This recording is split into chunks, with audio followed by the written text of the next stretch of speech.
Hola, ¿qué tal? Hoy vamos a platicar acerca de una vía metabólica que es la glucólisis. Es una vía que tenemos en común con otros microorganismos unicelulares.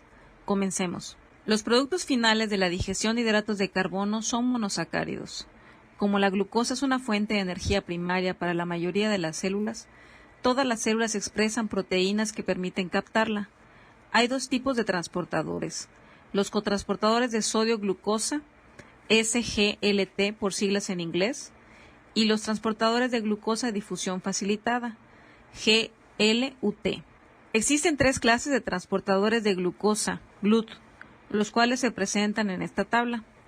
Algunos transportadores se encuentran en el citosol y solo bajo una señal hormonal se traslocan a la membrana. Esto sucede, por ejemplo, con el transportador GLUT4 y GLUT12, que se trasloca una vez que la insulina se une a su receptor, así como el transportador GLUT8, que es regulado por hormonas, pero que no es insulina. Aunque se denominan como transportadores de glucosa, también pueden transportar otros monosacáridos. Por ejemplo, el transportador GLUT5 es principalmente un transportador de fructosa. La glucosa es una molécula central en el metabolismo humano. En el recuadro rojo se observan los diferentes destinos. Se puede almacenar como glucógeno, oxidar por la vía de las pentosas y oxidarse en condiciones anaeróbicas para producir lactato, u oxidarse por completo a dióxido de carbono y agua en condiciones aeróbicas. Ciertos microorganismos oxidan la glucosa en condiciones anaeróbicas y producen compuestos que son empleados en la industria de alimentos. Revisemos ahora la glucólisis. En cualquier vía metabólica que estudiemos, es importante identificar en qué consiste esta ruta, en qué condiciones ocurre o cuál es su finalidad, dónde ocurre, tanto en qué órganos como el sitio celular. Y una vez que sabemos estas generalidades, podemos analizarla a detalle, es decir, las reacciones que ocurren y cómo se regula.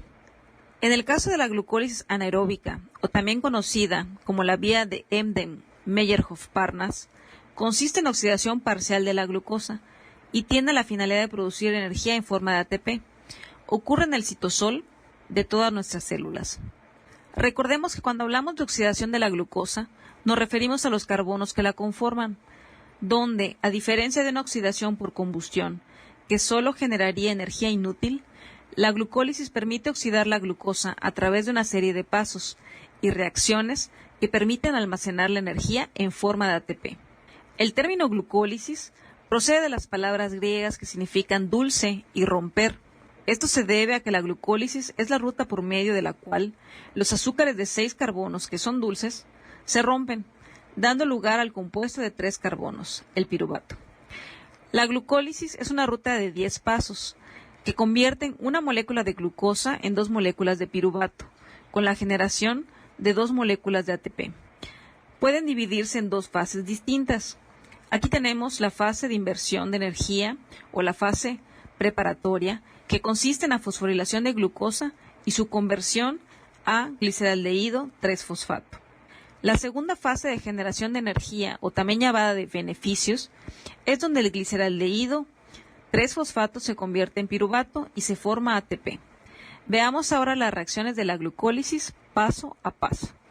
La primera reacción es la fosforilación catalizada por la exocinasa, donde el ATP es el donador del fosfato. Esta reacción es irreversible. La exocinasa tiene afinidad alta, es decir, un km bajo, que va de 0.01 a 0.1 milimol para la glucosa, y tiene una baja especificidad. Esta baja especificidad permite que pueda fosforilar otros monosacáridos, por ejemplo la fructosa y la manosa, que permite que esos monosacáridos puedan entrar a la glucólisis. Recuerda que las cinasas son enzimas que catalizan la transferencia del grupo fosforilo del ATP y es una subclase de transferasa. Esta enzima, al igual que muchas cinasas, necesita magnesio para su actividad. La exocinasa se inhibe por su producto, la glucosa 6-fosfato, por lo cual es un mecanismo que controla la entrada de sustratos a la vía glucolítica. Es importante destacar que en el hígado y el páncreas hay una isoenzima llamada glucosinasa, que tiene un km mucho más alta, aproximadamente 10 milimol, que por su comportamiento sigmoideo permite ajustar su velocidad de utilización de glucosa en respuesta a las variaciones de esta en sangre. La segunda reacción está catalizada por la fosfoglucoisomerasa, que es la isomerización fácilmente reversible de la aldosa, la glucosa 6-fosfato, a la correspondiente cetosa, la fructosa 6-fosfato. Esta isomería es importante en la ruta glucolítica, porque al transferir el oxígeno del carbonilo desde el carbono 1 al carbono 2, permite que el carbono 1 quede libre para fosforilarse en la siguiente reacción. La tercera reacción es la segunda de las dos reacciones activadoras o de inversión de la glucólisis, donde se transfiere un grupo fosforilo del ATP a la fructosa 6-fosfato para formar fructosa 1,6-bifosfato. Como se mencionó anteriormente, se requiere magnesio para llevarse a cabo. Se denomina fosfofructosinasa 1 para distinguirla de la isoenzima que se produce 2,6-bifosfato y que se denomina fosfofructosinasa 2. Esta reacción es reversible y es la que compromete a la glucosa a continuar la ruta glucolítica.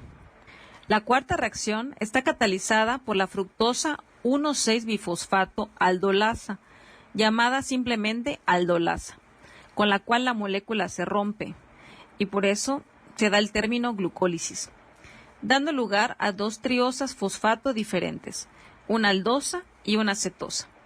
La dihidroxiacetona fosfato y glicaldehído 3-fosfato. En algunos libros, por ejemplo, en el de Devlin, consideran esta reacción como una fase más y la llaman de partición. Solamente una de las dos triosas formadas por la aldolasa, el glicaldehído 3-fosfato, puede continuar con los siguientes pasos de la glucólisis. Por ello, la quinta reacción, catalizada por la triosa fosfato isomerasa, permite convertir la dihidroxiacetona fosfato en glicaldehído 3-fosfato. En este punto, la glucólisis ha gastado dos moléculas de ATP y ha convertido una hexosa en dos moléculas de glicaldehído 3-fosfato, cada una de las cuales continuará la vía para producir compuestos de energía elevada que puedan impulsar la síntesis de ATP. La fase de inversión de energía de la vía se ha completado ya y va a iniciarse la fase de generación de energía. La sexta reacción de la glucólisis está catalizada por la glicaldehído 3-fosfato deshidrogenasa. El glicaldehído 3-fosfato se oxida, pero no a un ácido carboxílico, sino forma un anhídrido de ácido carboxílico con ácido fosfórico. El producto es un compuesto macroérgico, es decir, con una energía libre de hidrólisis estándar muy elevada. Esta reacción requiere de la nicotinamida adenina dinucleótido en su forma oxidada. En la séptima reacción ocurre una transferencia del fosforilo desde el 1,3-bifosfoglicerato al ADP, la cual está catalizada por la fosfoglicerato sinasa. La formación de un grupo fosforilo a partir de un sustrato macroérgico como el 1,3-bifosfoglicerato se conoce como fosforilación a nivel de sustrato. En este punto se generan dos ATP, uno por cada triosa. En la siguiente reacción es una isomerización catalizada por la fosfoglicerato mutasa, donde se transfiere el grupo fosforilo de la posición 3 a la posición 2, y el magnesio es esencial para esta reacción. Con la reacción número 9 se produce el segundo compuesto macroérgico, el fosfoenol piruvato. Esta reacción está catalizada por la enolasa, la cual promueve la eliminación de una molécula de agua. La última reacción es una segunda fosforilación a nivel de sustrato. ¿Recuerdas la definición? Aquí el compuesto macroérgico es el fosfoenol piruvato. Esta enzima requiere magnesio y potasio. Con estas 10 reacciones, el rendimiento neto de cada mol de glucosa son 2 ATP. Recuerda que en las reacciones 1 y 3 se invirtieron moléculas de ATP, mientras que en las reacciones 7 y 10 se produjeron también, pero por cada triosa, es decir, 4 ATP. Existen células donde la glucólisis es fundamental como fuente de energía. Estas células son los eritrocitos, cristalino, retina, que no tienen mitocondrias, así como células de la médula renal, testículos y leucocitos que tienen pocas mitocondrias. Estas células consumen en promedio 40 gramos de glucosa al día para un adulto sano. Esto se suma a los 120 gramos de glucosa que requiere el cerebro al día. En condiciones anaeróbicas, es decir, en ausencia de oxígeno, el NADH que no se puede reoxidar por medio de la cadena respiratoria. Por lo tanto, el NADH reduce el piruvato hacia lactato, lo cual es catalizado por la enzima lactato deshidrogenasa. La reoxidación de NADH a NAD por medio de la formación de lactato permite que la glucólisis proceda en ausencia de oxígeno, al generar suficiente NAD oxidado para otro ciclo de la reacción catalizada por la gliceraldehído 3-fosfato deshidrogenasa. En condiciones aeróbicas, en cambio, el piruvato es captado hacia las mitocondrias y produce acetilcoenzima A.